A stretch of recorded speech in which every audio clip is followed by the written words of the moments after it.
We broke up, but why are they not acting like we broke up? Does that sound like your situation? I know that was my situation with my last ex. Sometimes when we break up, whether we're the one who's broken up or our ex broke up with us, things are really confusing. And although, a breakup is supposed to mean a break and we're done, it's not always so clear cut. So how do you know if your ex has moved on? Well, there are a few things that we can look at to see if your ex has moved on. I'm going to break them down one by one. So the first thing and the most obvious thing to know if your ex has moved on is if they've actually said that they want to break up and they've committed to breaking up. That's what a breakup is. It's saying, I don't want to have this relationship anymore. And especially if your ex was the one who made that decision first, you can probably be pretty sure that they meant it in some capacity. We'll get to why it's confusing in a minute, but we have to acknowledge that that was their initial desire. That was what they wanted. And even them just making that expression of saying, I want to break up, that's significant. That is a concrete example of your ex moving on, because before they even said that, before that came out of their mouths, they had to do a lot of thinking about it. And even if you were the one who initiated the breakup, if they turned around and said, you know what, yeah, this is right, they did a lot of thinking. And as you probably know, they did a lot of thinking before they decided that that was the case.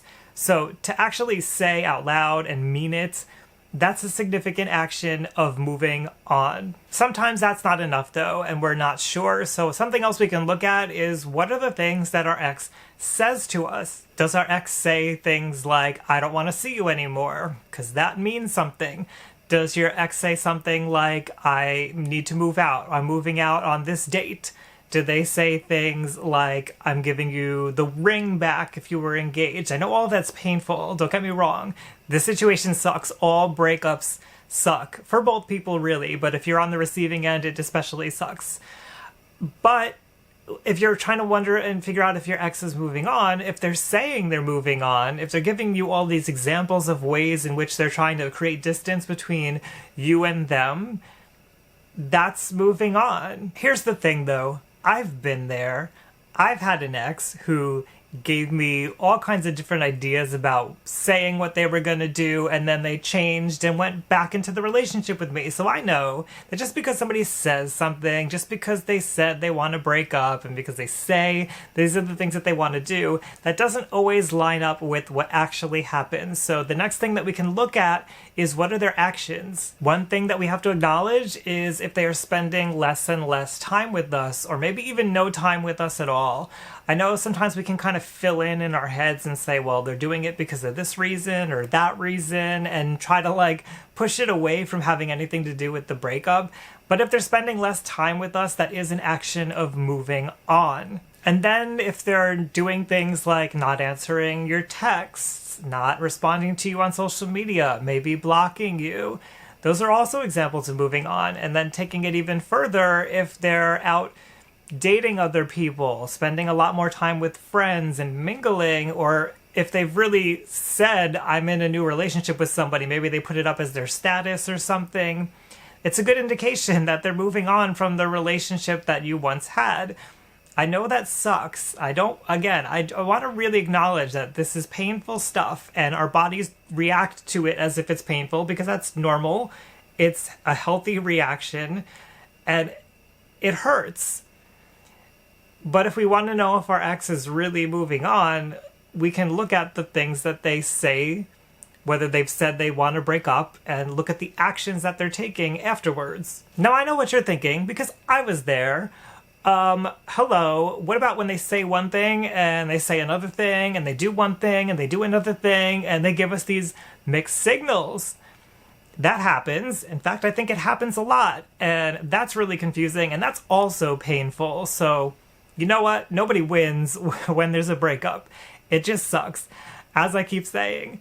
But with these mixed signals, this is where things get confusing, right? And we try to figure out, okay, well, this would indicate that they're moving on, but this would say maybe they're not, because one night they spent the day at their friends and the next night they spent it with me, and sometimes they say they love me and other times they say we have to end things, and it's like, well, what does that mean? Well, truthfully, it could mean a lot of different things. It could mean that they're afraid to hurt you and so they try to let you down softly. It could mean that they're not really committed to moving on or the breakup, and so they're like testing the waters, putting one foot in, one foot out. It could mean that they want you to stop them, like they want attention from you. It could mean that they're just playing with you or keeping you on the side while they explore other options. Like, it could mean a ton of things, and I know your head has probably already been swirling trying to figure it out. But I'm going to get to in a minute why you should not be swirling your head around all of this. Now, in addition to the mixed signals thing, a lot of people also, they'll say one thing, but they really want something else. You know, sometimes we say we're moving on because we want somebody to chase us and we want to feel loved.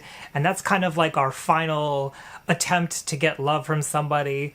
These are just things that people do. It's a little backwards. It's not the best and healthiest way to communicate, but sometimes this is the way people learn to do things, and this is how we wind up in breakups, in these weird patterns that aren't really functioning, but yet here we are. Here's the thing, though.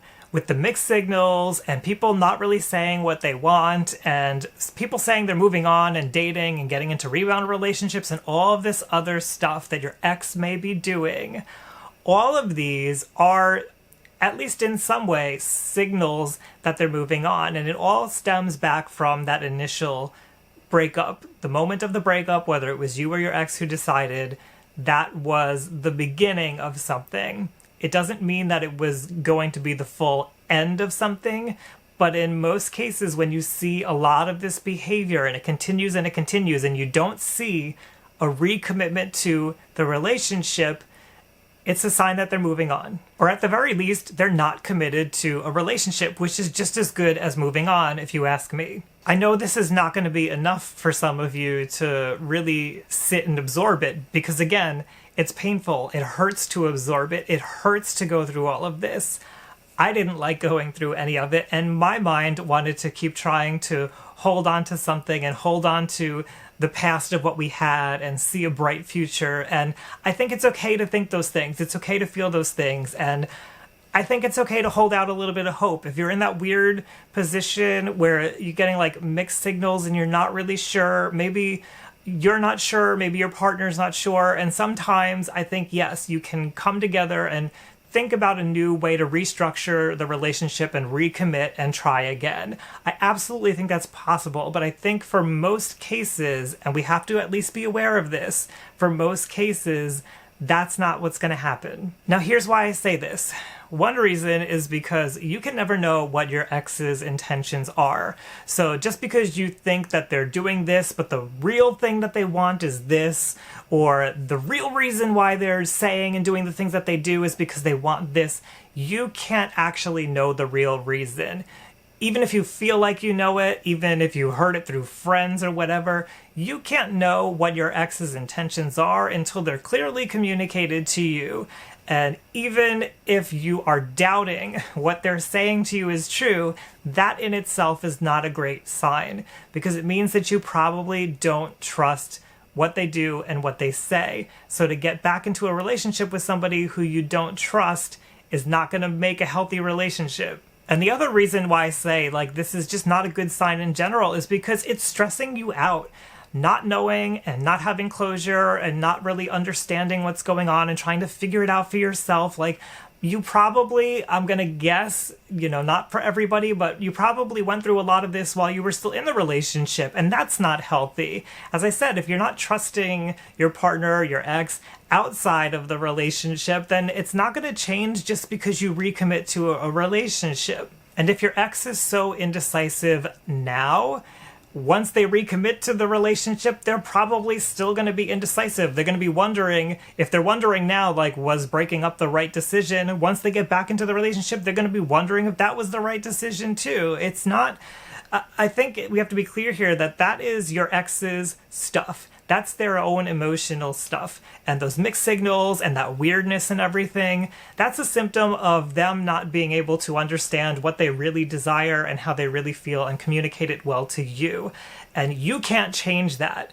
You cannot control what your ex does and how they think and how they interact with themselves.